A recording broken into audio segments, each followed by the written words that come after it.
Hello guys, welcome back.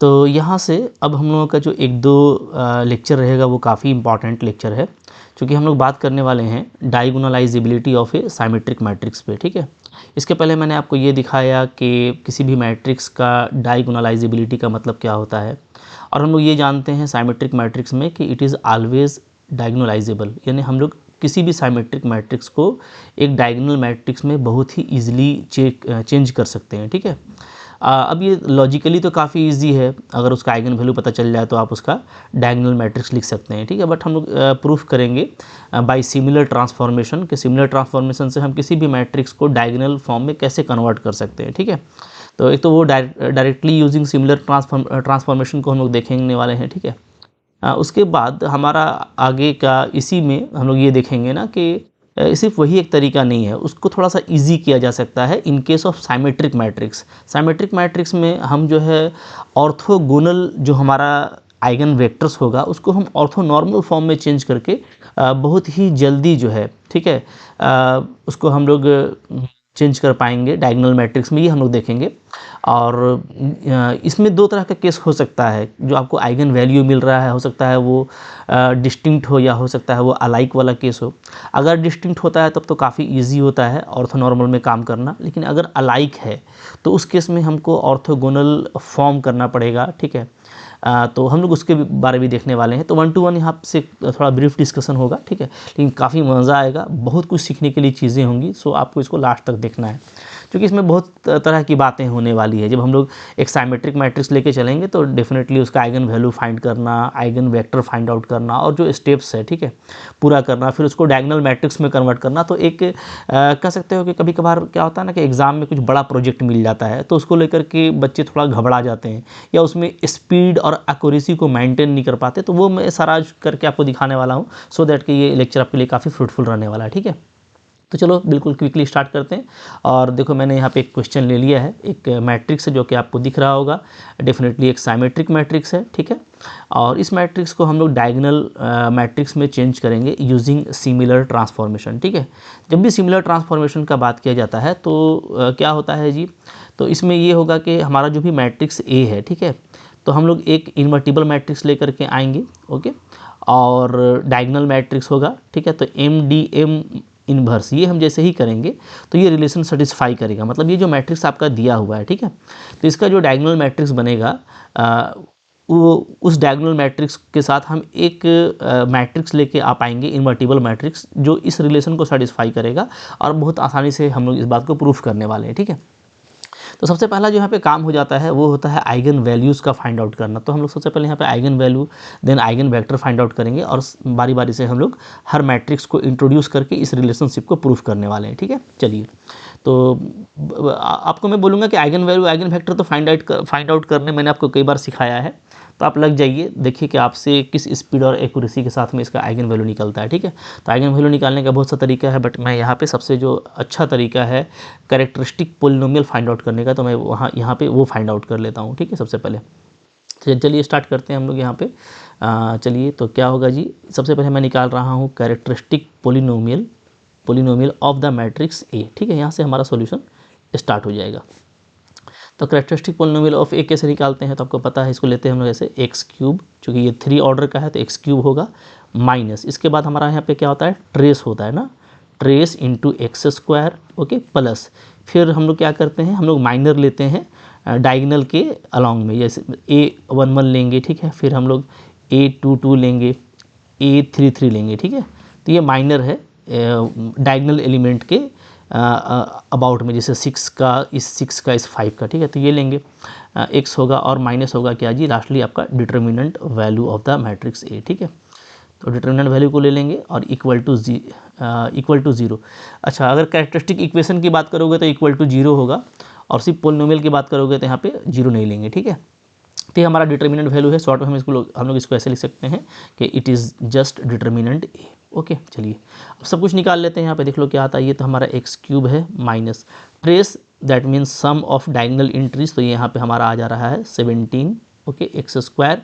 अब ये देख लो क्विकली आप निकाल पाओगे। ठीक है, A11 निकालेंगे, इस 6 के अबाउट में हम लोग निकालते हैं तो क्या हो जाएगा जी, 30 - 1 29 आएगा। ओके, A22 इस 6 का निकालते हैं तो इसके क्रॉस में जो माइनर आएगा हमारा वो भी फिर से 29 आ रहा है, ओके। और A33 इस लास्ट वाले एलिमेंट का एक क्रॉस में निकालेंगे तो ये हमारा आ जाएगा कितना आ जाएगा यहाँ पे देख लो, ठीक है। तो ये हमारा आ जा रहा है 36 और -4, दैट मीन्स 32 आ जा रहा है, okay. So it is 32x और माइनस डिटर्मिनेंट वैल्यू देख लेते हैं। तो डिटर्मिनेंट वैल्यू भी निकालना इजी हो जाएगा, जैसे आप देख सकते हो यहीं पे, ठीक है। 6 के क्रॉस में काम करते हैं अगर हम लोग तो हो जाएगा 6 × 29, यहीं पे सॉल्व कर लेते हैं, कोई इशू नहीं है। 6 फर्स्ट रो के अबाउट में मैं निकाल रहा हूँ, ठीक है। तो 6 × 29 प्लस हमारा हो जाएगा यहाँ पे 2, सो 2 × -11 हो जाएगा जी, ओके। और फिर लास्टली आपका -1, तो -1 का हम लोग लेंगे तो क्या हो जाएगा 2 और 6 8 हो जाएगा, ठीक है। ये हमारा हो गया। तो वैल्यू आपका आ जा रहा है x³ - 17x² प्लस ये हो जा रहा है आपका 58 + 32 दैट मीन्स 90x, ओके। और यहाँ पे हम लोगों का वैल्यू हो जाएगा 174 -22 -8, ओके। फाइनली देखो आपका कैरेक्टरिस्टिक पोलिनोमियल यहाँ पे निकल गया है। ये सब वो काम हम लोग कर रहे हैं ना जो हम लोग बहुत पहले पढ़ चुके हैं, बट जस्ट आपका एक यहाँ पे रिवीजन हो रहा है, इसको एंजॉय कीजिए। तो ये 30 हो जा रहा है तो हमको मिलेगा 144, ठीक है। तो ये हमको मिल गया कैरेक्टरिस्टिक पोलिनोमियल, ओके। अब हम इसका आइगन वैल्यू निकालना चाहते हैं, तो उसके लिए हम लोग यहाँ पे ले लेंगे पहले कैरेक्टरिस्टिक इक्वेशन, ठीक है। Therefore characteristics equation of matrix ए, ये क्या हो जाएगा जी, तो ये हो जाएगा x³ - 17x² + 90x - 144 = 0। तो पोलिनोमियल में इसको 0 के इक्वल कर देंगे तो वो इक्वेशन आपका बनकर तैयार हो गया। अब हमारा टारगेट है आइगन वैल्यू को फाइंड आउट करना, ओके। तो आइगन वैल्यूज़ जो है यहाँ से भी आप निकाल सकते हो, बट देखो इस मैट्रिक्स में हमको एक चीज़ दिख रहा है कि सम ऑफ ईच रो क्या है, 3 है, ठीक है। 6 - 3 3, यहाँ भी 3, यहाँ भी 3, 5 - 2 3, तो सम ऑफ ईच रो चूँकि कांस्टेंट है 3 है, तो एक आइगन वैल्यू डायरेक्टली हमको 3 मिल जाएगा। तो देखिए प्रॉपर्टीज़ वगैरह का रिवीजन हो रहा है, काफ़ी मज़ा आ रहा है, ठीक है। क्लियरली यहाँ पे हम लोग लिखेंगे क्या, clearly one of eigen value is क्या, तो एक जो आइगन वैल्यू है वो मेरा मिल जा रहा है लेमडा = 3। ये क्या है, ये है हमारा सम ऑफ ईच रो, चूँकि ईच रो का सम जो है वो कांस्टेंट है मैट्रिक्स में, ठीक है। तो इसलिए और वो 3 है, तो हमारा एक आइगन वैल्यू क्या हो जाएगा, लेमडा = 3। अच्छा, अब देखो अगर ये एक आइगन वैल्यू है तो आपको पता है कि आइगन वैल्यू क्या होता है, this is the root of characteristics equation, ठीक है। तो ये रूट होता है, तो यानी कि x = 3 एक आपका रूट हो गया, किसका रूट हो गया, इक्वेशन 1 का। तो नो डाउट x - 3 क्या हो जाएगा, 1 का फैक्टर हो जाएगा, ठीक है।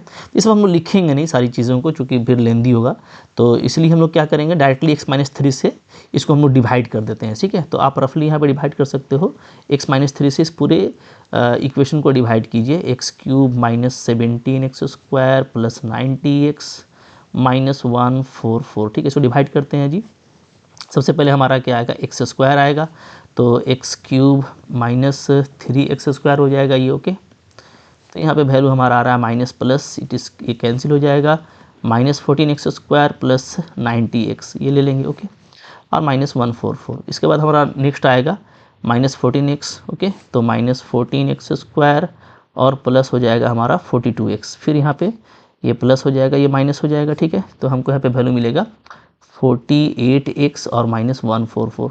तो लास्टली हम लोग यहाँ पे कर देंगे +48 से, ओके। तो करोगे तो देखो 48x - 144 आ जाएगा, तो ये नेक्स्ट स्टेप में आपका कैंसिल हो जा रहा है, ठीक है। तो ये मेरा फैक्टर एक हमको और मिल रहा है। So we can write this characteristic polynomial as, therefore one implies क्या लिख सकते हैं जी हम लोग, एक तो मेरा x - 3 इसका फैक्टर है, ठीक है। और जो दूसरा फैक्टर बना वो x² - 14x + 48 = 0 ये बन गया, ठीक है। अब क्विकली आप देखोगे तो x - 3 इसका फैक्टर क्या हो जाएगा, तो 8 6 जा 48 और 8 6 14 होता है, तो यानी x - 6 और x - 8, ठीक है। ये आपको फैक्टर मिलेगा। तो मोहब्बत से देखो यहाँ पे मेरा वैल्यू निकल गया x का 368, ठीक है। And these are nothing but the eigen values, ये क्या है जी, यही जो है मेरा क्या कहलाता है, आइगन वैल्यूज़ कहलाता है। तो आइगन वैल्यूज़ मिल गया और बहुत खुशी की बात है कि ये आपको मिला है तीनों अलग अलग डिस्टिंक्ट रियल आइगन वैल्यूज़। ठीक है, डिस्टिंक्ट रियल आइगन वैल्यूज़ अगर मिलता है तो वो मैट्रिक्स ऑलवेज क्या होता है, डायगोनलाइजेबल होता है। ठीक है, और साइमेट्रिक मैट्रिक्स इसीलिए भी डायगोनलाइजेबल है कि इसमें या तो आपको डिस्टिंक्ट मिलता है और रिपीटेड भी मिलेगा, तो उसमें अर्थमेटिक मीन जो अर्थमेटिक मल्टीप्लिसिटी है वो ज्योमेट्रिक मल्टीप्लिसिटी के बराबर था। सारी बातें हम लोग कर चुके हैं। ठीक है, तो बहुत कुछ नया हमारे लिए नहीं। अच्छा, अगर हमको यहाँ पे इसका अगर डायगोनल फॉर्म निकालना हो मैट्रिक्स का, तो देखो अभी तो चूँकि हम लोग प्रूफ करने वाले हैं ना ऊपर का जो सिमिलर ट्रांसफॉर्मेशन का रिलेशनशिप है वो, लेकिन अगर हमको सिर्फ इसका डायगोनल मैट्रिक्स फाइंड आउट करना हो, और चूँकि वही जब आप कंपटीशन वगैरह में डील करेंगे तो अपना मेन पर्पस होता है कि हम ए का डायगोनल फॉर्म निकालें। ठीक है, तो जो हमको मैट्रिक्स ए दिया हुआ था उसका डायगोनल फॉर्म क्या आ जाएगा, तो यहाँ पर मैं लिख सकता हूँ देयरफॉर क्या, therefore diagonal form of matrix ए। तो मैट्रिक्स ए का जो डायगोनल फॉर्म होगा वो सिंपली क्या होगा जी, वो तो सिंपली आपका एक डायगोनल मैट्रिक्स होगा जिसमें जो डायगोनल एलिमेंट होगा वो ये आइगन वेक्टर होगा, यानी 3, ठीक है, 6 और 8, इसको हम ले लेंगे। बाकी सारा एलिमेंट डेफिनेटली 0 होगा क्योंकि ये एक तरह का डायगोनल मैट्रिक्स है। तो ये जो मैट्रिक्स बन गया ना, this is the diagonal form of matrix A and we say it is D. तो देखो यहीं पे मेरा टास्क पूरा हो जाता है। अगर हम कंपटीशन की बात करें तो डी निकालना आपका मेन पर्पस होता है, क्योंकि देखिए यहाँ से आपको कितना बेनिफिट हो रहा है। अब अगर मेरे को ए का डिटर्मिनेंट वैल्यू चाहिए तो सिंपली वो जो मैट्रिक्स मेरा डी मिला है उसका डिटर्मिनेंट वैल्यू हो जाएगा, यानी 3 × 6 × 8, और एग्जैक्टली वो वही आएगा। ठीक है, जो हम लोग ऊपर में देखे थे कि आपको वैल्यू मिलता था 144 आता था ना डिटर्मिनेंट वैल्यू। ठीक है, तो वही आपको एग्जैक्टली आएगा। अच्छा, तो इसके अलावा आइगन वैल्यू आपको 368 दिख रहा है। और इसके अलावा अगर आपसे ये पूछ दे कि भाई मैट्रिक्स ए का आइगन वैल्यू 368 है तो ए स्क्वायर का क्या होगा, तो अब ए स्क्वायर करने के लिए हम लोग सिंपली क्या करेंगे, डी का स्क्वायर कर देंगे। ठीक है, तो डी का स्क्वायर करेंगे तो 9, 36 और 64 हो जाएगा। तो इस तरह से बहुत तरह का अब प्रॉब्लम यहाँ से आपका सोल्व होता है, जो हम लोग करेंगे भी। ठीक है, डिफरेंट क्वेश्चन में। तो टास्क अपना पूरा हो गया, लेकिन मेरा टारगेट ये है कि मैं इस रिलेशनशिप को यहाँ पे एस्टेब्लिश करके दिखाऊं कि बाय सिमिलर ट्रांसफॉर्मेशन ये कैसे सेटिस्फाई करता है। ठीक है, तो हमको ए पता है, डी मिल चुका है, तो एम और एम इन्वर्स, तो ये दोनों एक ही मैट्रिक्स होगा। एम को फाइंड करेंगे तो उसका इन्वर्स निकल जाएगा। तो मेनली एम को फाइंड आउट करने के लिए हम लोग अब यहाँ पे आइगन वेक्टर की तरफ बढ़ेंगे, because M is the matrix of eigen vectors. ठीक है, तो 1 to 1 अब मेरा जो टास्क है ना वो आइगन वेक्टर निकालने का है corresponding to given eigen value. तो मैं इन आइगन वैल्यूज़ को ले लेता हूँ। ठीक है, एक को लेमडा ले लेते हैं, एक को म्यू और एक को डेल्टा। ठीक है, लेमडा, म्यू और डेल्टा सपोज कर लेते हैं। तो 1 to 1 हम लोग निकालेंगे। ठीक है, now eigen vector corresponding to lambda is equal to 3, that means पहला आइगन वैल्यू। ठीक है, तो ये कैसे निकलता है, तो आपको पता है कि आपको ये निकालना पड़ता है, आपको लेना पड़ता है एक मैट्रिक्स A-3 आइडेंटिटी। ठीक है, और इसका अगर मैं नल स्पेस निकाल लूँ कह सकते हो। ठीक है, तो इसका जो नल स्पेस का बेसिस होगा वो आइगन वेक्टर होगा, ये हमको पता है। ठीक है, तो सिंपली मैं क्या करूँगा कि इस वेक्टर का जो है नल स्पेस का बेसिस फाइंड आउट कर लूँगा। ये तरीका आपको पता है, बहुत सा मैंने डिस्कस किया कि भाई अगर आइगन वैल्यू पता है तो आइगन वेक्टर कैसे निकालते हैं। ठीक है, तो सिंपली A-3i का हम लोग नल स्पेस फाइंड आउट करेंगे। तो उस नल स्पेस को फाइंड आउट करने के लिए हम लोग क्या करेंगे, इसको हम लोग ले लेंगे augmented form with the zero matrix. ठीक है जी, ये सब हम लोग बात कर चुके हैं। ओके, पहले A-3i देखिए क्या हो जाएगा, तो A-3i यानी मैट्रिक्स A में अगर मैं 3 आइडेंटिटी को माइनस करता हूँ तो सिर्फ डायगोनल माइनस होगा हमारा, तो हो जाएगा 3 -2 -1। Okay, this is -2 3 -1 and it is -1 and 2। Okay, ये आ जाएगा। आप ए में 3i करके देख सकते हो। ठीक है, अब ये ऑगमेंटेड फॉर्म में है, तो नो डाउट अगर मैं यहाँ पे ऑगमेंटेड फॉर्म की बात करूँ तो इधर जो है ना मेरे को सिर्फ 0 0 0 मिलेगा, 0 कॉलम मिलेगा। ठीक है, अब नेक्स्ट टारगेट हमारा क्या होता है, तो मेरा नेक्स्ट टारगेट ये होगा कि ये जो मैट्रिक्स है इस मैट्रिक्स को मैं रो इक्विवेलेंट फॉर्म में कन्वर्ट कर दूं। और हम लोग कोई भी रो ऑपरेशन करेंगे तो नो डाउट सिर्फ इधर ही फ़र्क आएगा, ये जो 0 कॉलम है इसमें कोई फ़र्क नहीं आएगा, इसलिए हम लोग रो ऑपरेशन करते हैं। ये सारी बातें मैं डिफरेंट लेक्चर में पहले कर चुका हूँ, आई होप ये सब बातें आपको पता है। ठीक है, तो उसके लिए यहाँ पे तरीका ये होगा कि सबसे पहले तो मैं पहले ये करूँगा ना कि यहाँ पे जो R3 है, ठीक है, रो 3, उसको मैं माइनस से मल्टीप्लाई कर देता हूँ। ठीक है, तो ये सारा पॉजिटिव हो जाएगा। देन मैं ये करता हूँ कि R1 और R3 को आपस में स्विच कर देता हूँ, ठीक है। तो इससे देखो ये ऑपरेशन मैं बार बार नहीं लिखने वाला, बस अभी लिख दे रहा हूँ और बाकी फिर आप हम लोग फास्ट चलेंगे, ठीक है, कि ये सब चीज़ें अब आपकी अंडरस्टैंडिंग में है, बहुत पहले से हम लोग करते आ रहे हैं, ठीक है। तो हमको यहाँ पे मिल जाएगा ये पूरा जो आर्गुमेंटेड है वो मिलेगा इक्विवेलेंट टू। तो अब R3 देखो R1 के जगह पे आ जाएगा और माइनस से मल्टीप्लाई करके ला रहे हैं, तो 1 1 -2, ओके।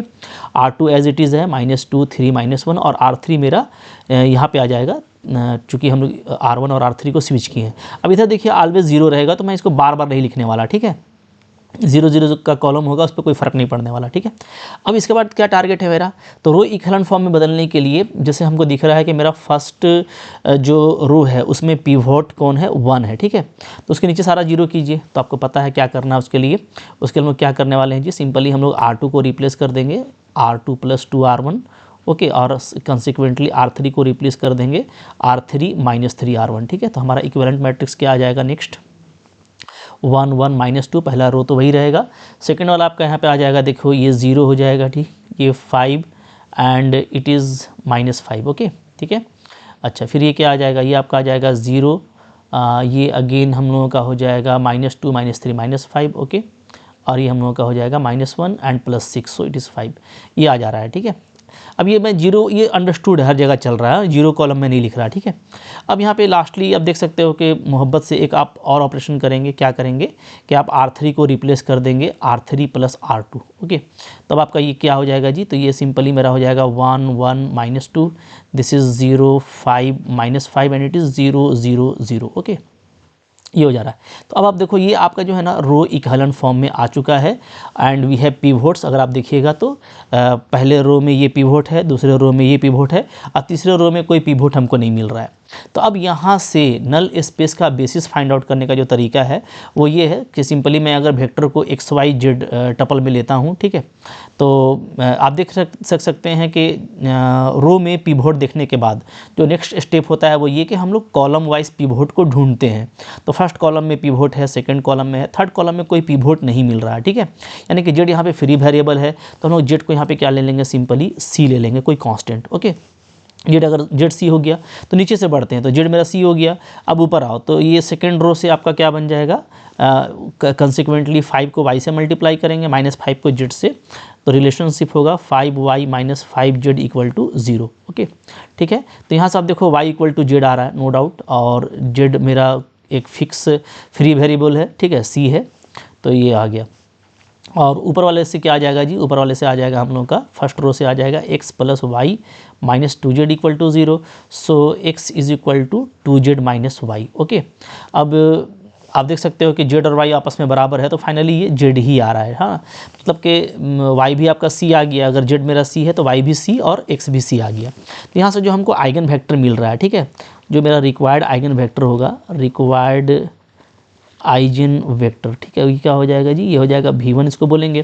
तो ये अगर मैं लिखता हूँ XYZ इस तरीके से, तो यहाँ पे जो वैल्यूज़ आ रहे हैं वो तीनों का वैल्यू Z ही आ रहा है, ठीक है।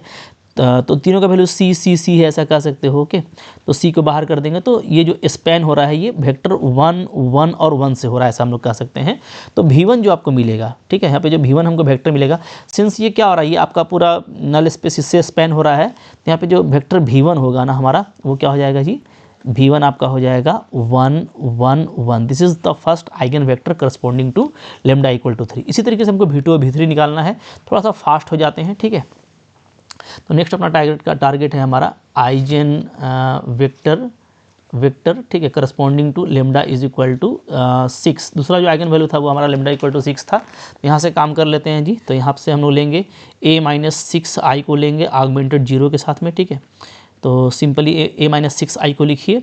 तो मैट्रिक्स A में ओनली डायगोनल एलिमेंट चेंज होगा, जो डायगोनल एलिमेंट है वो 6 से माइनस कर दो, तो आपका आ जाएगा 0 -2 -1, ओके, -2 0 एंड -1 एंड देयरफॉर यहाँ पे -1 और आपका ये आ जाता है 1, ये आ जा रहा है। अब यहाँ पे भी हम लोग इसको जल्दी से हम लोग क्या करेंगे, इसको हम लोग चेंज कर देंगे रो इक्विवेलेंट फॉर्म में, ठीक है। तो रो इक्विवेलेंट फॉर्म में चेंज करने के लिए पिवोट हमको चाहिए होगा, तो थोड़ा सा यहाँ पे स्विचिंग का काम कर लेते हैं। तो मैं अगेन थर्ड वाले रो को माइनस से मल्टीप्लाई करता हूँ और फर्स्ट से स्विच कर देता हूँ, ठीक है। तो ये हो जाएगा, सेकंड तो एज इट इज़ रहेगा हमारा, और थर्ड वाला मेरा आ जाएगा यहाँ पे 0 -2 -1। ओके, क्लियर है। इसके बाद का ऑपरेशन आप खुद से समझ लीजिए। इसको R2 को हम लोग रिप्लेस करेंगे R2 + 2R1। ओके, तो क्या आ जाएगा, तो ये हमारा हो जाएगा 1। अच्छा, ये भी -1 ही आएगा, ध्यान दीजिएगा ना। ओके, ये भी +1 हो जाएगा। सो इट इज़ 1 1 1 और ये मेरा आ जाएगा 0, देन इट इज़ 2 और ये मेरा हो जाएगा 1। ठीक है, फिर ये आपका है, तो ये तो वही रहेगा 0 -2 -1। अब आप देख सकते हो सिंपली हम लोग क्या करेंगे, R3 और R2 को ऐड कर देंगे, तो मेरा R3 नया क्या आ जाएगा 1 1, ये 0 2 1 और ये आपका जा रहा है 0 0 0। ठीक है, now it is in row equivalent form, row equivalent form में आ चुका है। पिवोट्स की बात करें तो पहले रो में ये पिवोट है, दूसरे रो में आपका ये पिवोट है। ठीक है, अगेन वही केस है, यहाँ पे भी जेड हमारा क्या है, जेड जो है मेरा वो फ्री वेरिएबल होगा, चूँकि थर्ड कॉलम में कोई भी आपको यहाँ पे पिवोट नहीं मिल रहा, तो z = को हम लोग यहाँ पे ले लेते हैं। ठीक है, अगेन कुछ भी ले लो, टी ले लो, फ्री वेरिएबल। तो सेकेंड रो में आएंगे तो हो जाएगा हमारा 2y + z = 0। So therefore y = -z/2। Okay, यानी -t/2 अगर z का वैल्यू हम लोग t लेते हैं तो। और फर्स्ट वाले से हमारा आ जाएगा x + y + z = 0। सो यहाँ पे हमारा x = आ जाएगा -y - z, और ये आपका माइनस क्या हो जाएगा जी, t/2 -t हो जाएगा, तो -t/2 मिल रहा है। ठीक है, ये मिल गया। तो ये सेकंड वेक्टर है मेरा, तो सेकंड जो मेरा वेक्टर होगा वो क्या हो जाएगा, फिर से उसको x y z के फॉर्म में लिखेंगे हम लोग। तो यहाँ पे x का वैल्यू आपका आया है -t/2, ये आपका आया है अगेन -t/2 और ये आपका आया है t। ओके, अब यहाँ पे देखो डेफिनेटली हम क्या कर सकते हैं, -1/2 को या 1/2 को कॉमन ले सकते हैं। तो 1/2 को कॉमन लेंगे तो ये -1, ये -1, ये आपका 2 कहलाएगा। ठीक है, क्लियर है। तो इस तरीके से आ गया। तो अब ये जो हमारा जो नल स्पेस है इस केस में वो इस वेक्टर से स्पैन हो रहा है। So here the second eigen vector v2 is -1 -1 2। ठीक है, ये दो आपको मिल गया। अच्छा, एक और लेना होगा मेरे को यहाँ पे, वो है λ = 8 के लिए। ठीक है, तो third eigen vector find out करते हैं हम लोग जी, आइगन वेक्टर करस्पॉन्डिंग टू λ = 8। तो अब यहाँ पे हम लोगों को a - 8i का लेना पड़ेगा augmented form with the 0 column. तो अब फिर से अगर आप डायगोनल एंट्री में 8 को माइनस कीजिएगा तो आपका बचेगा 2 - 2 - 1 -2 -2 -1 एंड इट इज़ -1 -1 एंड -3, ये आ जाएगा। ठीक है, ओके, क्लियर है। चलो, अब यहाँ पे आप देख सकते हो, यहाँ पे हम लोग फिर से वही करते हैं। ठीक है, R3 को R1 की जगह पे ले आते हैं और R3 में -1 से मल्टीप्लाई कर देते हैं। So this is equivalent to हो जाएगा 1 1 3 -2 -2 -1 एंड इट इज़ 2 -2 -1। ओके, अच्छा, कुछ यहाँ पे ना पहला वाला इंटर भी शायद -2 ही था, ये ध्यान दीजिए। हाँ, -2 आएगा क्योंकि यहाँ पे 6 था ना, 6 - 8। यस, ठीक है। तो अब यहाँ पे देखो, यहाँ पे ये अच्छी बात है कि आपका ये दोनों रो बिल्कुल सेम आया है। तो फर्स्ट वाला आपका ऐसे ही बचेगा 1 1 3 और R2 को रिप्लेस कर देते हैं R1 प्लस। अच्छा, पहले एक को 0 कर लेते हैं, ज़्यादा इजी रहेगा क्योंकि दोनों सेम है, तो एक को मैं 0 कर ही लेता हूँ। ठीक है, तो ये आपका बचेगा -2 -2 -1। तो सिंपली हम लोगों ने ये किया कि R3 में R2 को ऐड कर दिया। तो अब चलो, अब जो है R2 को रिप्लेस कर देते हैं R1 + 2R2। तो यहाँ पे हमारा हो जाएगा 1 1 3, ये हो जाएगा 0, ये हो जाएगा हमारा 0। ओके, और ये हो जाएगा मेरा 5। ठीक है जी, क्या किया हम लोगों ने, R2 को रिप्लेस किया है R2 + 2R1। ओके, तो 2 2 0, ये भी 2 2 0, यहाँ पे 6 - 1 5, सही है। ठीक है, चलो, अब ये हमारा आ गया रो इक्विवेलेंट फॉर्म में, रो इक्विवेलेंट फॉर्म में आ चुका है। तो यहाँ पे भी अगेन आप देखोगे पिवोट्स की बात करें तो सिर्फ हमको पहले रो में ये पिवोट मिल रहा है, दूसरे रो में हमको ये पिवोट मिल रहा है। ठीक है, थर्ड रो में कोई पिवोट नहीं है, ये 0 रो है। अब हम अगर कॉलम वाइज बात करें तो फर्स्ट वाले कॉलम में पिवोट है, थर्ड वाले कॉलम में है, सेकंड वाले में नहीं है। तो यहाँ पे हमारा जो फ्री वेरिएबल होगा वो y = फ्री वेरिएबल मिलेगा। मान लो इसको m ले लेते हैं। ठीक है, ये हमारा यहाँ पे हो गया फ्री वेरिएबल। ओके, ठीक है जी, y हमारा फ्री वेरिएबल है, तो अब हम इससे काम करेंगे। चलिए स्टार्ट कीजिए यहाँ पे। तो यहाँ पे हम लोग देख सकते हैं कि नो डाउट हमारा z तो 0 मिल रहा है नीचे से। ठीक है, तो z = यहाँ से ले सकते हैं हम लोग। ठीक है, ये सेकंड रो से लेंगे तो 5z = क्या आ जाएगा, 0 आ जाएगा। तो यहाँ से हमारा z तो 0 आ रहा है जी। ओके, ऊपर वाले से देखेंगे तो हो जाएगा x + y + 3z = 0।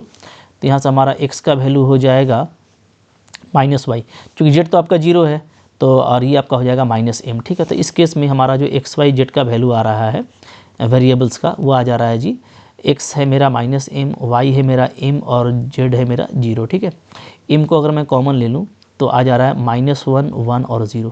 So this is the third vector. तो हमारा थर्ड वेक्टर भी मिल गया है। तो ये हम लोग बोलेंगे हम लोग के हमको जो v3 मिल रहा है वो मिल रहा है -1 1 और 0। तो तीनों आइगन वेक्टर आपको अवेलेबल हो गया है। तो इसलिए मैंने आपका यहाँ पे प्रैक्टिस करवा दिया है कि आपको आइगन वेक्टर्स पता चलना है। ठीक है, देयरफॉर जो है यहाँ पे मेरा आइगन वेक्टर्स मिल रहे हैं वो क्या मिल रहे हैं जी, तो उसको मैंने नाम दिया है v1 v2 और v3। ठीक है, तो इसका मैट्रिक्स तैयार कर लेते हैं नोट जल्दी से। तो इसका जो मैट्रिक्स हो जाएगा ना, वो हो जाएगा हमारा क्या, वो हो जाएगा v1। आप देख सकते हो v1 क्या है। अच्छा पहले लिख लेते हैं, कोई दिक्कत नहीं है। v1 हमारा आया था 1 1 और 1 आया था ना, तीनों सेम आया था। कहाँ गया, यस 1 1 1। ठीक है, v1 हमारा आया था 1 1 1, एक वेक्टर ये मिला मेरे को। दूसरा जो मेरे को वेक्टर मिला है यहाँ पे, ठीक है, एक ही जैसा लिखते हैं सबको। तो दूसरा वेक्टर हम लोगों को मिला था -1 -1 2, और जो तीसरा वेक्टर मिला है हमारा वो आप देख सकते हो क्या आया है, -1 1 और 0। ठीक है, ये तो हमारा आइगन वेक्टर यहाँ पे आ गया। अब इस आइगन वेक्टर के यूज़ से हम लोग जो है जो हमको मैट्रिक्स चाहिए था, इन्वर्टिबल मैट्रिक्स M, वो हम फाइंड आउट कर सकते हैं। अच्छा, इसके बाद वाले लेक्चर में ना मैं यहाँ पे बात करूँगा, मैं एक चीज़ आपको दिखा देता हूँ। यहाँ पे आप देखोगे ना v1 और v2 को आप डॉट करो। ठीक है, मतलब इसको और इसको आपस में आप करस्पॉन्डिंगली मल्टीप्लाई कीजिए। तो देखो -1 ठीक है, और +2, तो ये हो जा रहा है 0। अब v2 v3 को देखिए मल्टीप्लाई करके, तो 1 और -1 0 और ये 0 तो 0। ठीक है, आप v1 और v3 को मल्टीप्लाई करके देखिए, तो आप देखेंगे 1 और -1 1 और 1 -1 और 1 प्लस होता है एलिमेंट। ठीक है, जैसे हम लोग डॉट प्रोडक्ट करते हैं वैसे करना है। ठीक है, तो ये 0, ये भी 0 आ रहा है। तो हम लोग यहाँ पे ये देख रहे हैं कि तीनों क्या है, आपस में म्यूचुअली परपेंडिकुलर है। ठीक है, ये जो v1 v2 v3 ये क्या है, ये तीनों आपस में जो है म्यूचुअली परपेंडिकुलर है। दैट मीन्स म्यूचुअली क्या है, ऑर्थोगोनल है। ठीक है, और अगर हम लोग ये जानते हैं, ये भी एक प्रॉपर्टी है साइमेट्रिक मैट्रिक्स का, कि अगर आपको डिस्टिंक्ट आइगन वैल्यू मिलता है, जैसे कि ऊपर में मिल रहा था, तीनों हमको अलग अलग मिला था ना, 3 6 एंड 8, तो अलग अलग आइगन वैल्यू के लिए जो भी वेक्टर्स मिलेंगे ना, वो ऑलवेज म्यूचुअली ऑर्थोगोनल होंगे। इनफैक्ट सिमेट्रिक मैट्रिक्स में अगर आपको एक अलाइक वाला केस भी आता है, मतलब कुछ अगर आपको आइगन वैल्यू रिपीट करता है, तो उस केस में भी आपको म्यूचुअली ऑर्थोगोनल अगर नहीं भी मिले, तो चूँकि एनफ हमारे पास में यहाँ पे जो है बेसिस के लिए इंडिपेंडेंट वेक्टर्स होते हैं, तो हम लोग उसको म्यूचुअली ऑर्थोगोनल कर सकते हैं ग्राम मैट्रिक्स के हेल्प से। तो बहुत कुछ अभी आपको देखना है। ठीक है, तो 1 to 1 देखते हैं, चाहे बाउंस ना करे। तो अभी चलो, अभी इसको यहाँ पे हम स्टे करके आगे बढ़ते हैं, मैट्रिक्स अपना फाइंड आउट करते हैं।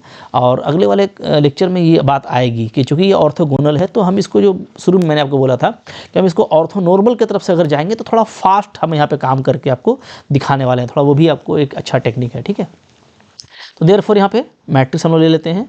तो नाउ हमको ये क्या करना है जी, हमको प्रूफ करना है, वी हैव टू प्रूफ। हमको क्या प्रूफ करना है, हमको प्रूफ करना है कि A इज इक्वल टू क्या होगा, M इन्वर्स होगा। ठीक है, ये हमको दिखाना है, जहाँ M जो है वो क्या है, आपका एक इन्वर्टिबल मैट्रिक्स है, इज़ एन इन्वर्टिबल मैट्रिक्स। ठीक है, और इसको देखने का जरूरत नहीं है, क्योंकि M जो तैयार होगा ना, वो आइगन वेक्टर से तैयार होगा, और आइगन वेक्टर आपके लीनियरली इंडिपेंडेंट है। ठीक है, देख सकते हो आप, सारा जो आइगन वेक्टर है वो क्या है, वो आपका लीनियरली इंडिपेंडेंट है। तो देखो कितना सारा प्रॉपर्टी है साइमेट्रिक मैट्रिक्स में, ये सब आप रटते हो, अब आपको याद रहेगा कि सारा आइगन वेक्टर जो मिलता है ना, वो लीनियरली इंडिपेंडेंट मिलता है। और अगर डिस्टिंक्ट आइगन आपको आइगन वैल्यूज़ मिले हैं, तो उसके करस्पॉन्डिंग में आपको म्यूचुअली ऑर्थोगोनल आइगन वेक्टर्स मिलते हैं। तो बहुत अच्छा प्रॉपर्टी है। ठीक है, तो चलिए M यहाँ पे क्या हो जाएगा जी, तो M जो हो जाएगा हमारा, वो हो जाएगा इस तीनों से तैयार किया हुआ। तो मोहब्बत से आप तैयार कीजिए। ठीक है, क्या करेंगे, 1 1 1 ये हो गया, -1 -1 2 ये हो गया, -1 1 और 0। ठीक है, अब M आ गया। अब हमको फाइंड करना है क्या, अब हमको फाइंड करना है M इन्वर्स। अब यहीं पे देखो, क्योंकि ये साइमेट्रिक मैट्रिक्स है, तो अगर हम लोग ऑर्थोनॉर्मल वाला टेक्निक लगाएंगे, ठीक है, ऑर्थोगोनल से ऑर्थोनॉर्मल में कन्वर्ट करके, तो बहुत बिंदास बनेगा। चूँकि हम लोग ये देखेंगे कि ये ऑर्थोनॉर्मल में काफ़ी आसानी के साथ में बदल जाएगा, चूँकि ये ऑर्थोगोनल है ऑलरेडी, ठीक है। और ऑर्थोनॉर्मल अगर होता है तो उस केस में फिर आपको इन्वर्स का जरूरत नहीं पड़ेगा, जस्ट आप ट्रांसपोज इसका करके बहुत फास्ट आप निकल जाएंगे। तो वो अगले लेक्चर में अच्छा इसी लेक्चर में कवर कर लेंगे उसको, ठीक है। ये तो हो जाएगा, है ना, वो तो कर लेंगे, सेकंड मेथड इसी में आ जाएगा। ज़्यादा थोड़ा सा लंबा होगा लेक्चर, बट आप देख लेना, ठीक है। हाँ, बट अभी मैं इसको जनरल तरीके से प्रूफ कर रहा हूँ कि अगर मान लो ये मेरे पास में मैट्रिक्स है और इसका मैं इन्वर्स निकालता हूँ तो क्या ये रिलेशन होल्ड करेगा। हर तरफ से देख लीजिए, देखने में कुछ नहीं जाता है, ठीक है। एग्जाम में फिर करने के लिए बहुत कम काम रहेगा। हाँ, कॉन्सेप्ट आपका यहाँ पे क्लियर हो जाएगा। तो एम इन्वर्स फाइंड करने के लिए मैं थोड़ा सा शॉर्टकट वे यहाँ पे ले लेता हूँ। शॉर्टकट वे आपको पता है, मैंने बताया था कि पहले इसी को आप लिखिए मोहब्बत से, 1 -1 -1 1 -1 1 एंड 1 2 0, ये लिखिए, ठीक है। उसके बाद क्या करते हैं, उसके बाद हम लोग ना फर्स्ट 2 कॉलम को रिपीट करेंगे। तो 1 1 एंड 1 और -1 -1 2, ये होता है, ठीक है।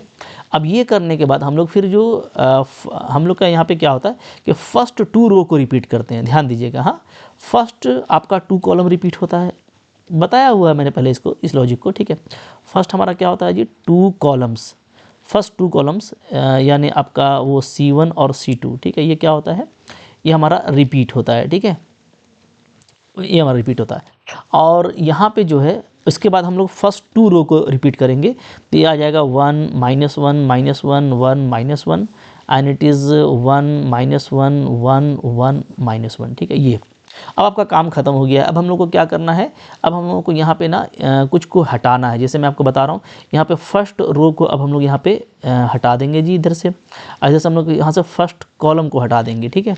फर्स्ट में सारा 1 1 1 ही है, कोई दिक्कत नहीं है, तो ये आप हटा दोगे, ओके, ये हट गया। अब जो बचा ना, तो पहला रो का जो एलिमेंट होगा वो ये माइनर देगा 2 क्रॉस 2 का, ठीक है। ये पहला रो बनेगा हमारा R1, ठीक है। इसी तरीके से ये हमारा बन जाएगा R2, बस आपको क्रॉस करते आना, जो माइनर निकालने का तरीका है, ये R2 बन जाएगा और ये आपको जो है ये आपको R3 दे देगा, ठीक है। चलो निकाल लो अब। तो देयरफॉर हमारा एम इन्वर्स यहाँ पे क्या आने वाला है, मोहब्बत से निकाल लेते हैं। चलिए एम इन्वर्स निकाल लीजिए, ठीक है। एम इन्वर्स क्या आ जाएगा जी, तो ये हमारा यहाँ पे हो जाएगा, देखते जाइए। R1 के लिए 0 और 2, तो -2 आ रहा है, ओके। तो एकदम देखो प्यार से लिखना है, हाँ, ठीक है। फिर यहाँ पे देखो ये हो जाएगा हमारा -2 और 0, तो फिर से -2 आ रहा है जी। और फिर यहाँ देखोगे तो -1 एंड -1, तो -2 आ रहा है, तीनों सेम आ गया, ठीक है। चलो सेकंड रो में चलो, तो 1 0 1 आ रहा है, फिर ये 0 + 1 1 आ रहा है, फिर ये -1 और -1 आपका -2 आ रहा है, ठीक है। इस तरीके से थर्ड वाला देख लेते हैं, तो यहाँ पे 2 और 1 3 आ रहा है, -1 -2 -3 आ रहा है, और यहाँ पे आपका -1 + 1 आपका 0 आ रहा है, ठीक है। तो ये हमारा हो गया एम इन्वर्स जल्दी से तैयार शॉर्टकट में, ठीक है। तो एम इन्वर्स मिल गया। जस्ट हमको अब यहाँ पे क्या करना है, वेरीफाई करना है, और हम लोग बहुत जल्दी यहाँ पे वेरीफाई कर लेंगे ईजिली, ठीक है। अच्छा, ये सॉरी एम इन्वर्स डायरेक्टली नहीं मिलता, ये जो टेक्निक है ना, इससे हमको पहले एडजॉइंट मिलता है। थोड़ा सा यहाँ पे ध्यान दीजिएगा, ठीक है।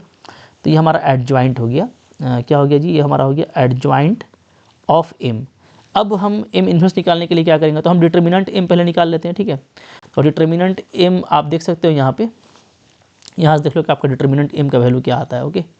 तो डिटर्मिनेंट एम का वैल्यू यहाँ से आ जाएगा 1, ये हमारा हो जाएगा -2, देन आपका +1, यहाँ पे -1 एंड फिर -1 आपका यहाँ पे हो जा रहा है 3, तो 3 और -3 आपका -6 आ रहा है। This is the determinant value, okay. तो ये निकल गया, तो हमको यहाँ से डिटर्मिनेंट वैल्यू निकल गया है, -6 है, ठीक है। तो अब मैं यहाँ से निकाल लेता हूँ एम इन्वर्स। एम इन्वर्स क्या होता है, therefore M inverse is, this is the adjoint M divided by determinant M, okay. तो ये -1/6 कर दीजिए मोहब्बत से। यहाँ पे -2 -2 -2 1 1 -2 3 -3 और 0/, ठीक है। तो देखो एम इन्वर्स भी निकल गया है मेरा। अब जस्ट जो है ना, हमको क्या करना है, हमको वेरीफाई करना है एम इन्वर्स ए एम को। हम देखते हैं कि डायगोनल मैट्रिक्स मेरा आता है कि नहीं आता है, ठीक है। नाउ अच्छा, अब यहाँ पे देखो दोनों तरीका है। जैसे हम लोगों ने ये लिखा है A = MD एम इन्वर्स, या तो आप ये लगाइए, और ये लगा करके आप देख लीजिए कि आपका ए आता है कि नहीं आता है। लेकिन अगर आपको डायगोनल मैट्रिक्स ही फाइंड करना है तो ध्यान दीजिएगा, ये दोनों एक ही चीज़ है, ठीक है। सिंस क्या होता है, ए इज इक्वल टू होता है M D M inverse, okay. अच्छा, तो यहाँ से आप अगर आप डी निकालोगे तो हमारा क्या हो जाए, तो ये हमारा हो जाएगा एम इनवर्स ए एम। तो अगर आपको जस्ट बोलता है कि डायगोनल मैट्रिक्स फाइंड कीजिए और आपको ये बोलता है कि आइगन वैल्यू का हेल्प से मत कीजिए, जैसे ऊपर में क्योंकि तुरंत हो जाता है, अगर आइगन वैल्यू पता है तो जस्ट वो क्या होगा, डायगोनल इंट्रीज होगा और आपको मिल जाता है।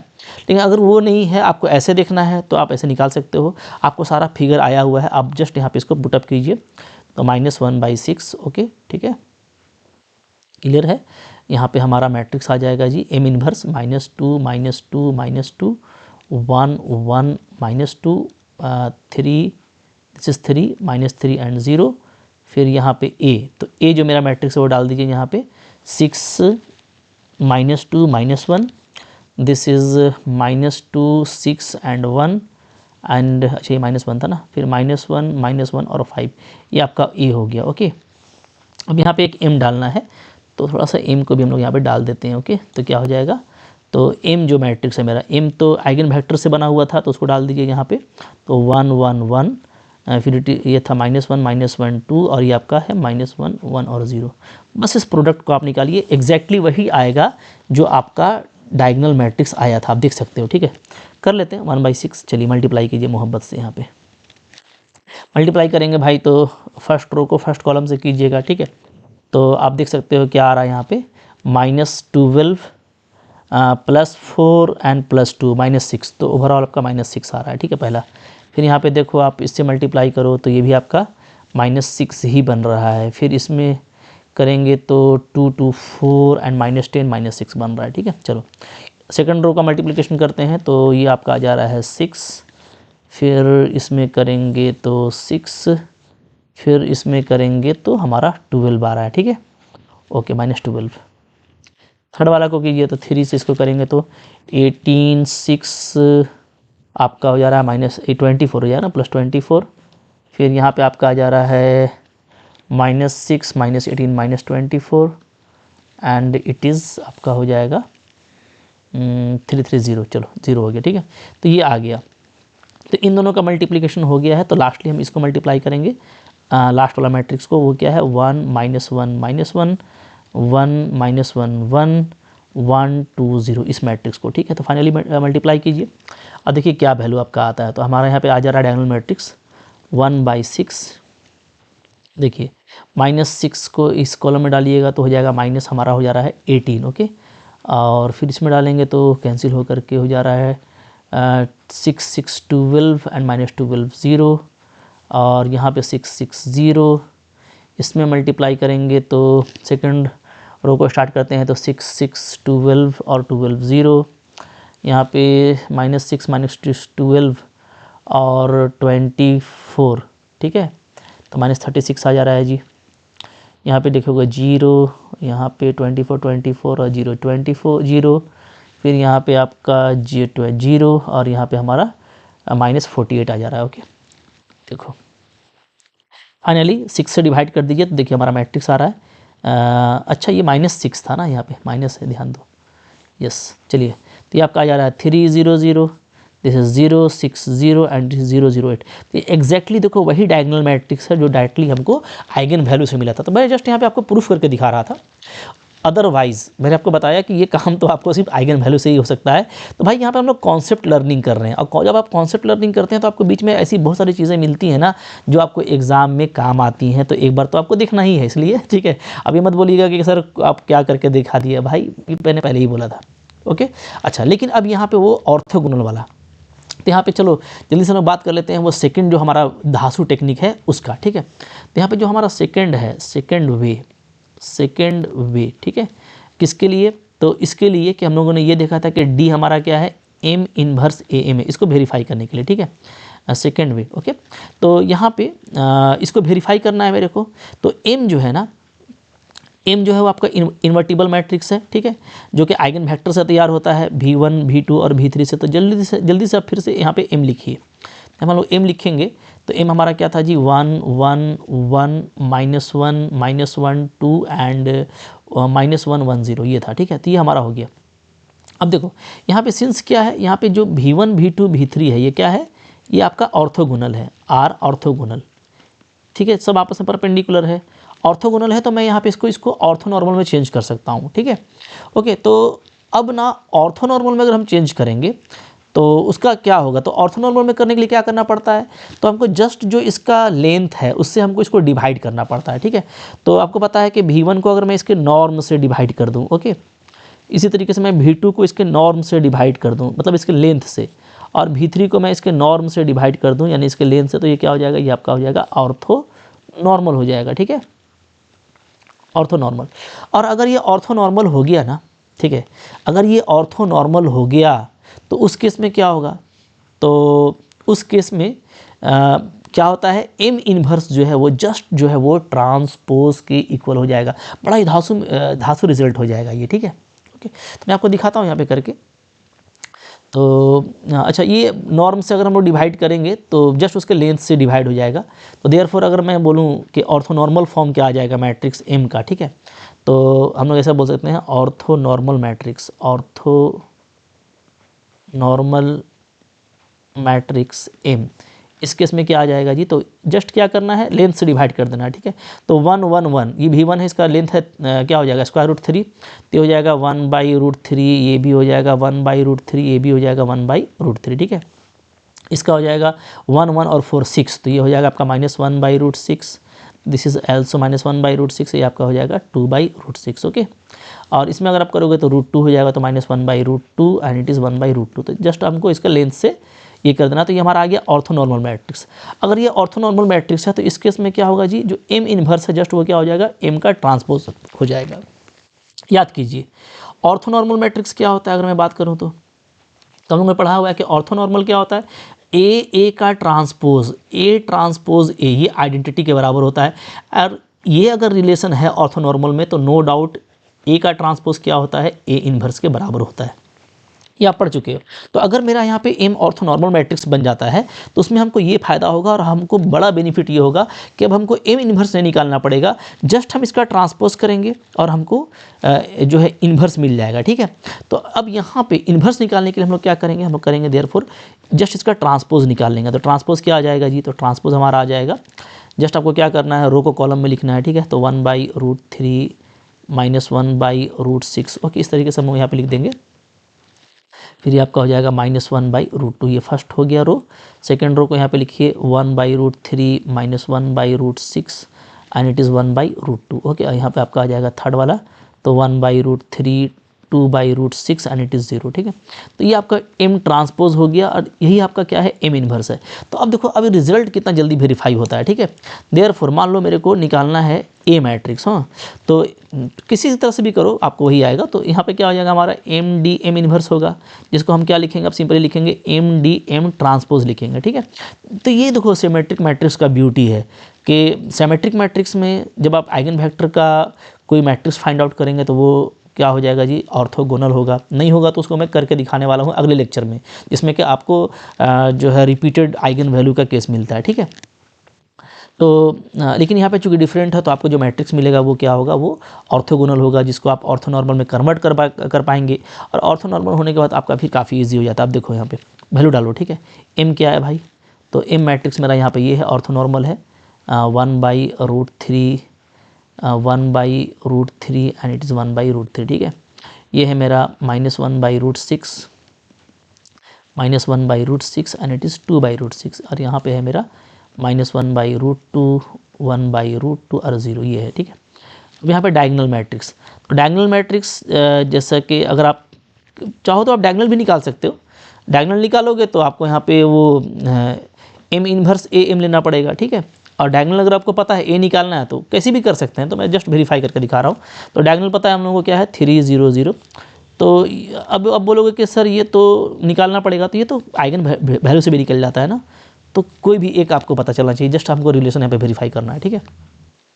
और चलिए यहाँ पे M का ट्रांसपोज, तो M का ट्रांसपोज ये वाला है, थोड़ा सा है तो बड़ा काम है, थोड़ा प्यार से करेंगे मोहब्बत से, ठीक है। चलिए तो M का ट्रांसपोज को डाल दीजिए, यहाँ पे क्या आ रहा है जी, 1/√3 -1/√6 it is -1/√2 it is again 1 by root 3, it is minus 1 by root 6, it is 1 by root 2, it is again 1 by root 3, 2 by root 6 and it is 0। ठीक है, ये हो गया। अब भाई कुछ नहीं करना, सारा काम रेडी हो चुका है, जस्ट मल्टीप्लाई करना। अच्छा, मल्टीप्लाई करने से पहले मैं एक काम करना चाह रहा हूँ। देखो पूरे में रूट 3 कॉमन है, 1 बाई रूट 3 अगर देखोगे तो, ठीक है। इसमें भी पूरा में 1 बाई रूट 3 कॉमन है, तो दोनों मैट्रिक्स से मैं 1 बाई रूट 3 को बाहर ले लेता हूँ, थोड़ा ईजी हो जाएगा, तो थोड़ा छोटा हो जाएगा, 1 बाई 3 आ जाएगा बाहर, ठीक है। ऐसे ही मल्टीप्लाई कर सकते हैं हम लोग, ये थोड़ा सा ये ईजी पड़ेगा, तो चलो ले लेते हैं। अब अंदर में क्या बचेगा, देखो यहाँ पे बचेगा आपका 1 1 1 पहला वाला, ठीक है, ओके। अच्छा, यहाँ पे चूँकि रूट 6 है तो आपको बचेगा रूट 2, माइनस 1 बाई रूट 2 बचेगा, यहाँ पे आपको माइनस 1 बाई रूट 2 बचेगा, और यहाँ पे मेरा 2 बाई रूट 2 बचेगा, ठीक है। ओके। अच्छा, अब एक बात है यहाँ पे ना कि यहाँ पे तो रूट 2 है, कॉमन नहीं ले सकते, कॉमन नहीं ले सकते भाई, इसलिए कहाँ रूट 3 हर जगह कहाँ कॉमन है, ठीक है। आपका रूट 3 हर जगह थोड़ी कॉमन है, यहाँ पे रूट 3 है तो यहाँ पे रूट 3, यहाँ पे रूट 2 है, तो कॉमन नहीं ले सकते, ठीक है। चलो तो डायरेक्टली मल्टीप्लाई करते हैं, कोई इशू नहीं है, चलो मल्टीप्लाई कीजिए मोहब्बत से। तो भाई मल्टीप्लाई यहाँ पे शुरू कीजिए, चलिए आ जाइए। देखिए फर्स्ट रो का करेंगे 3 रूट 3 और बाकी 0, तो आपका आ जा रहा है 3 बाई रूट 3, ठीक है। फिर इसका इसमें करेंगे तो जस्ट हमको सिर्फ बीच वाला मिलेगा, डायगोनल मैट्रिक्स से तो मल्टीप्लाई करना काफ़ी ईजी होता है ना, तो माइनस 6 बाई रूट 6, ठीक है। फिर इससे करेंगे तो माइनस 8 बाई रूट 2, ये हो गया। सेकेंड वाले का उतारेंगे तो सबका 0 हो जाएगा जी, यहाँ पे आपको 1 नहीं मिलने वाला है, ठीक है। अच्छा, सेकेंड वाले का तो 3 बाई रूट 3 तो मिलेगा ना, आराम से करना है, ठीक है, बड़ा मैट्रिक्स है, 3 बाई रूट 3। फिर इसका इसमें करेंगे तो हमको माइनस 6 बाई रूट 6 मिल जाएगा, और इसको इसमें करेंगे तो 8 बाई रूट 2 मिल जाएगा, ठीक है। ठीक है, इसको करेंगे तो 3 बाई रूट 3 अगेन मिलेगा हमको, यहाँ पे लेके आएंगे तो हमको 12 बाई रूट 6 मिलेगा, ध्यान दीजिएगा, ठीक है, 12 बाई रूट 6, और यहाँ पे मेरा हो जाएगा लास्ट वाला 0, ठीक है। ये तो ये हो गया। अब हमको फाइनली इसको इससे मल्टीप्लाई करना है, इससे 1 by root 3 minus 1 by root 6 minus 1 by root 2, ये है हमारा 1 by root 3 minus 1 by root 6 1 by root 2, okay, ठीक है। और यहाँ पे है 1 बाई रूट 3 2 बाई रूट 6 और 0, ठीक है। चलो इसको मल्टीप्लाई कर लेते हैं, देखते हैं हमको a मिलता है कि नहीं। बिल्कुल मिलेगा a, थोड़ा मोहब्बत से देखिए इसको। चलिए 3 इसमें आ जाओ, 3 बाई रूट 3, तो 3 बाई 3 हो रहा है, ठीक है। ध्यान दीजिएगा मैं कैसे कर रहा हूँ, 3 बाई 3 प्लस ये आपका हो जा रहा है 6 बाई 6, ठीक है, और ये आपका हो जा रहा है प्लस 8 बाई 2, पहला आ गया। चलो यहाँ पे आ जाओ, तो आपका यहाँ पे हो जा रहा है 3 by 3 plus 6 by 6 minus 8 by 2, ये आ जा रहा है जी, ओके। इसमें आ जाइए तो 3 बाई 3 माइनस 12 बाई 6, और तो 0 हो जा रहा है, ठीक है। सेकंड में चलो ठीक है, थोड़ा सा बड़ा मैट्रिक्स मिलेगा, ध्यान से चलिए। तो सेकंड रो का करेंगे तो हो जाएगा हमारा 3 बाई 3 और प्लस 6 बाई 6 और माइनस 8 बाई 2। फिर यहाँ पे आ जाइए तो ये देखिएगा तो हमारा हो जाएगा 3 by 3 plus 6 by 6 plus 8 by 2 हो जाएगा, ठीक है।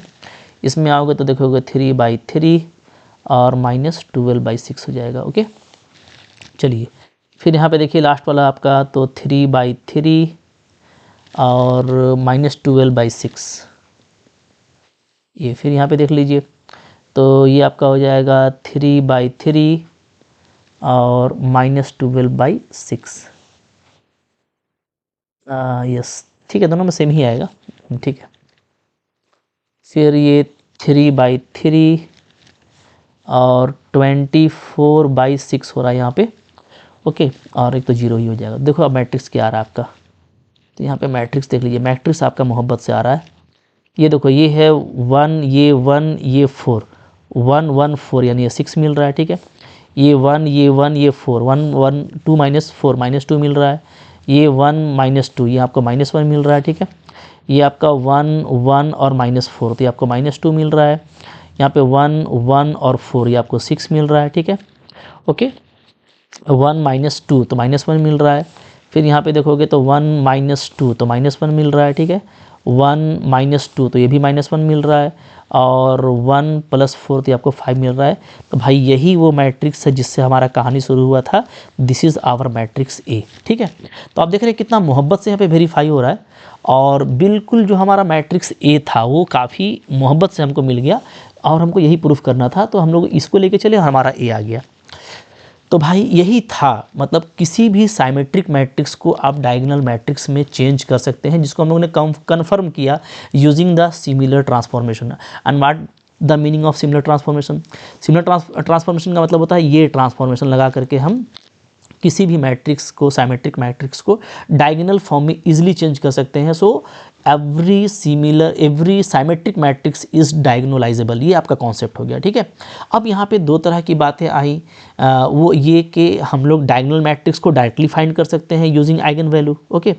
लेकिन वो जो हम लोग फाइंड करते हैं उसके पीछे भी पर्पस यही है, चूँकि यहाँ पे सिमिलर ट्रांसफॉर्मेशन एग्जिस्ट करता है। तो ये मैंने आपको प्रूफ करके दिखाया कि we have a matrix of eigen vector, जिसका हम M इन्वर्स निकाल करके काम कर सकते हैं, और एग्जैक्टली इस रिलेशन को सेटिस्फाई करेगा, ठीक है। और चूँकि यहाँ पे एक और प्रॉपर्टी है साइमेट्रिक मैट्रिक्स में, ऑर्थोगोनल होना। तो अगर आइगन वेक्टर हमारे ऑर्थोगोनल हैं, सो वो ऑर्थोनॉर्मल में कन्वर्ट हो जाएंगे। तो ऑर्थोनॉर्मल का प्रॉपर्टी अप्लाई करके हम लोग फिर इसको वेरीफाई कर सकते हैं। तो किसी भी तरह से आपका साइमेट्रिक मैट्रिक्स एक डायगोनलाइजेबल है, एंड ऑलवेज डायगोनलाइजेबल है, ये आपने देखा।